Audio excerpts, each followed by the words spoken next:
La capitale béninoise Porto Novo s'apprête à vivre un événement inédit dénommé Porto Break. Au cours d'une sortie médiatique tenue ce mercredi 26 novembre 2025, l'initiateur du projet, Shamsdine Badarou, a planté le décor de l'événement qui se veut rassembleur de la jeunesse sans distinction de nationalité, de sexe, de religion, de profession et autres. Dans une ville comme Porto Novo qui n'a pas la grâce d'avoir une bordure de mer, c'est-à-dire une plage, et où les jeunes se voient et communient rarement en cercle élargi, si ce n'est pas affinité dans des cercles restreints les week-ends, à des cérémonies dites agor, dans des bars ou de petits groupes de tontines, il fallait penser à une initiative qui vienne comme une réponse à ce constat. D'où Porto Break, qui est un événement initié donc par Guérit TV Monde. Karl Daré, membre du staff d'organisation, met en lumière les objectifs de Porto Break qui visent en partie à allumer les projecteurs sur la municipalité aux trois noms,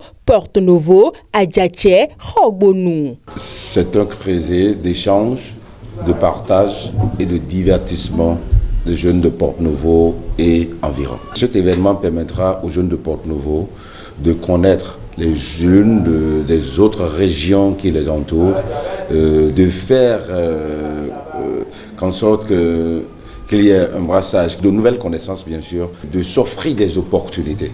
Latifat Kowenu également, membre du comité d'organisation, dévoile les activités prévues pour rendre inoubliables ces retrouvailles entre jeunes qui ont lieu samedi 13 décembre 2025 à partir de 15h15 en plein air dans l'enceinte de la CNSS à Porto Novo. Avant de parler des activités, nous allons d'abord préciser ce que Porto Break est.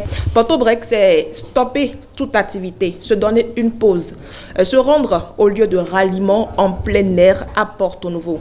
Et ce, de façon relaxe, décontractée.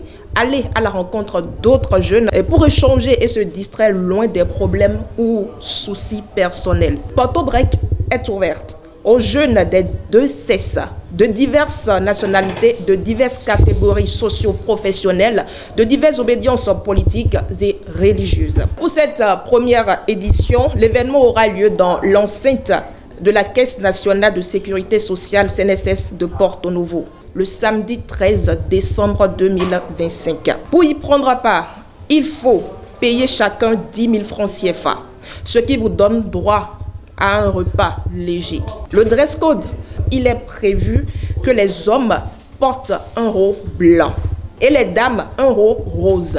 Et rassurez-vous, un DJ professionnel sera sur les platines déjà à partir de 15h15. Et comme activité, il y aura un pique-nique, un espace de promotion des jeunes, juste pour offrir des opportunités d'emploi aux jeunes, un brassage des échanges sur des problématiques majeures d'emploi afin de contribuer à l'insertion des jeunes dans la vie professionnelle.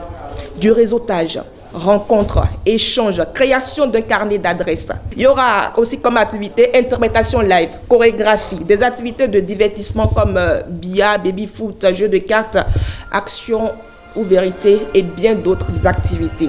La séance a donné lieu à un échange avec les professionnels des médias qui étaient présents. Les questions d'éclaircissement ont porté sur la sécurité du site, la logistique, l'accessibilité du public, la particularité de cette première édition de Porto Break et les opportunités diverses pour la jeunesse. Le promoteur Shamsdine Badarou et son équipe ont apporté des réponses rassurantes tout en exprimant leur engagement pour la réussite de cet événement. J'avoue que le comité d'organisation a commencé par le volet sécuritaire, parce que le comité a pris contact avec les autorités du département, ceux-là qui assurent notre sécurité dans le département.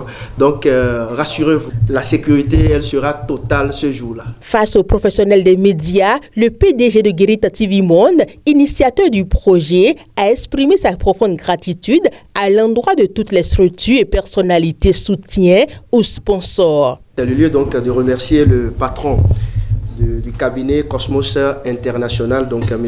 Thierry, sans oublier M.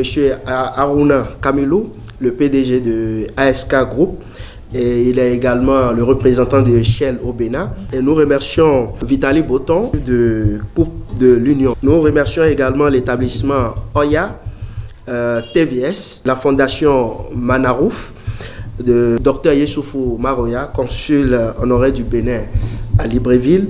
Nous n'oublions pas également Yisola, Adja et Omura. Sans oublier le PDG de DAC Construction, M. Ferdinand.